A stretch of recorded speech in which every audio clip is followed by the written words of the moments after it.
চট্টগ্রাম মহানগরীর জলাবদ্ধতা কমাতে সিটি কর্পোরেশন পাশাপাশি এগিয়ে এসেছে বন্দর কর্তৃপক্ষ। তাদের উদ্যোগে কর্ণফুলী নদীর সঙ্গে যুক্ত চাকতাই এবং রাজখালীর মতো ৮টি খালের মুখ খনন শুরু হয়েছে। বন্দর কর্তৃপক্ষ জানিয়েছে এজন্য প্রাথমিক পর্যায়ে নিজস্ব ফান্ড থেকে ৩০০ কোটি টাকা বরাদ্দ দেওয়া হয়েছে। কর্ণফুলী রক্ষণাবেক্ষণের জন্য এসব খাল খনন করা হবে। সাইফুল ইসলাম শিল্পীর তথ্য এবং জহিরুল ইসলামের ছবিতে প্রতিবেদন। চারিদিকে সাগর ও নদী ঘেরা চট্টগ্রাম মহানগরীর জলাবদ্ধতা নিয়ে অতিষ্ঠ বাসিন্দারা। তারা জানান সরকারের পক্ষ থেকে হাজার কোটি টাকা খরচ করেও ফল হয়নি। একজন নগর পরিকল্পনাবিদ জানান কর্ণফুলী নদীর খালগুলোর মুখ ভরাট হয়ে যাওয়ার কারণেই এই দুর্গতি। খালের মুখগুলো ড্রেজিং করা কিন্তু অত্যন্ত জরুরি। খাল পুরোও খনন করে ফেলেন তাতে কিন্তু কোনো লাভ হবে না, কারণ এখানে কিন্তু খাল ভরে থাকবে, পানির স্রোত যাবে না, ওইখানে বন্ধ হয়ে থাকবে এবং যখন পানি স্ট্যাগনেন্ট হয়ে যাবে এখানে আবার ময়লা জমতে থাকবে। এই পরিস্থিতিতে জলাবদ্ধতা নিরসনে এগিয়ে এলো চট্টগ্রাম বন্দর কর্তৃপক্ষ। বন্দরের প্রধান হাইড্রোগ্রাফার জানান এবার নগরীর চাকতাই খালের মুখ থেকে মাটি কাটা হবে বিশেষায়িত ক্রোকোডাইল ড্রেজার দিয়ে। এর আগে ব্যবহৃত ড্রেজারগুলো খালের মুখ পর্যন্ত পৌঁছাতে পারত না। তিনি আরও জানান পর্যায়ক্রমে পরিষ্কার করা হবে ৮টি খালের মুখ। এছাড়া লাইটারের জাহাজ চলাচল নিরাপদ করতে কর্ণফুলী নদীর ৪ কিলোমিটার এলাকা জুড়ে ৪ মিটার গভীরতা বাড়ানো হবে। প্রতিনিয়ত আমরা পরিষ্কার করে যাচ্ছি এবং খালের মুখে বেশ শক্ত বর্জ্য, আসবাবপত্র, বিভিন্ন শক্ত প্লাস্টিক বর্জ্য, সেগুলো যখন স্তূপাকারে জমা হয় তখন আসলে শহরের মূল শহর থেকে যে পানিটা আসার চেষ্টা করে সেই পানিটা বাধাগ্রস্ত হয়। তো আমরা এই যে গার্বেজ রিমুভাল, এটার মাধ্যমে আমরা আসলে খালের পানি প্রবাহ ঠিক রাখার চেষ্টা চালিয়ে যাচ্ছি। এ নিয়ে চট্টগ্রাম বন্দর কর্তৃপক্ষের চেয়ারম্যান জানান নগরীর জলাবদ্ধতা নিরসনের দায়িত্ববোধ থেকে এই প্রকল্প নিয়েছে চট্টগ্রাম বন্দর কর্তৃপক্ষ।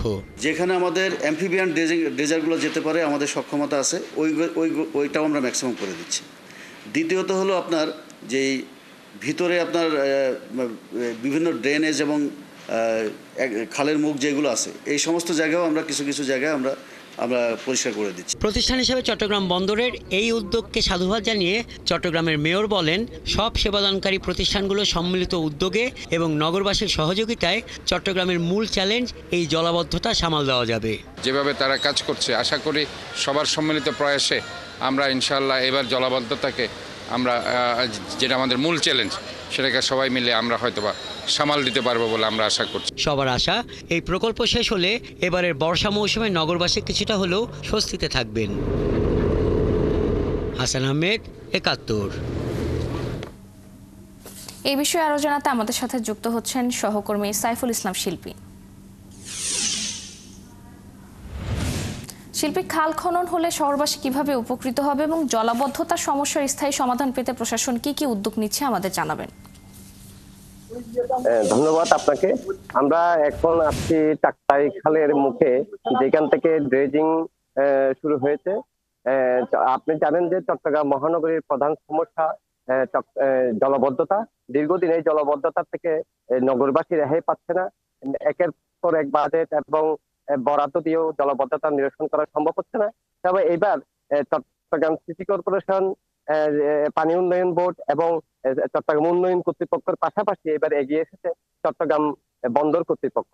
চট্টগ্রাম বন্দর কর্তৃপক্ষ কর্ণফুলী নদীর ৮টি খালের মুখে আপনার এই যে ড্রেজিং কাজ শুরু করেছে। এটি বন্দরের একটি নিয়মিত ড্রেজিং কাজের অংশ হিসেবে চট্টগ্রাম এই জলাবদ্ধতা নিরসন, মহানগরীর জলাবদ্ধতা নিরসনে এবার বন্দর কর্তৃপক্ষ উদ্যোগ নিয়েছে। এই উদ্যোগকে সাধুবাদ জানিয়েছে চট্টগ্রাম নগরবাসী এবং চট্টগ্রামের মেয়র। আসলে আপনি জানেন যে দীর্ঘদিন চট্টগ্রাম মহানগরীর এই জলাবদ্ধতা নিরসনে ১৪,৩৪৯ কোটি টাকা ব্যয়ে ৪টি প্রকল্প বাস্তবায়ন করছে চট্টগ্রাম সরকারি ৩টি সংস্থা। একটি হচ্ছে সিটি কর্পোরেশন, আরেকটি চট্টগ্রাম উন্নয়ন কর্তৃপক্ষ এবং পানি উন্নয়ন বোর্ড।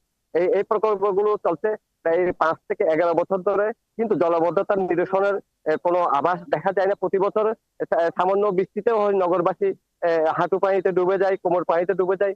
এই কারণে নগরবাসীর ক্ষোভ সৃষ্টি হয়। বিশেষ করে বর্ষা মৌসুমে এই দুর্ভোগটা বেড়ে যায়। এর মধ্যে সরকারি পক্ষ থেকে প্রতি বছরে বরাদ্দ দেওয়া হয় এবং এবারও আশঙ্কা করছে আগামী বর্ষা মৌসুমে হয়তো বৃষ্টির পানিতে তলিয়ে যাবে। তবে আশার বিষয় হচ্ছে যে ৮টি খালের মুখ যখন খনন করা সম্পন্ন হবে, হয়তো এবার প্রাথমিক পর্যায়ে বর্ষা মৌসুমে সামান্য বৃষ্টি হলে আর ডুববে না, হয়তো ভারী বৃষ্টি হলে এটা এখনো নিশ্চিত করা যাচ্ছে না, তবে গুড়ি গুড়ি বৃষ্টি হলে হয়তো আর আপনার জলাবদ্ধতা থেকে এবার কিছুটা হলেও মানুষ রেহাই পেতে পারে, এই আশঙ্কা এই ধারণা করছে নগরবাসী। দর্শক, চট্টগ্রাম থেকে যুক্ত হয়েছিলেন সহকর্মী সাইফুল ইসলাম শিল্পী।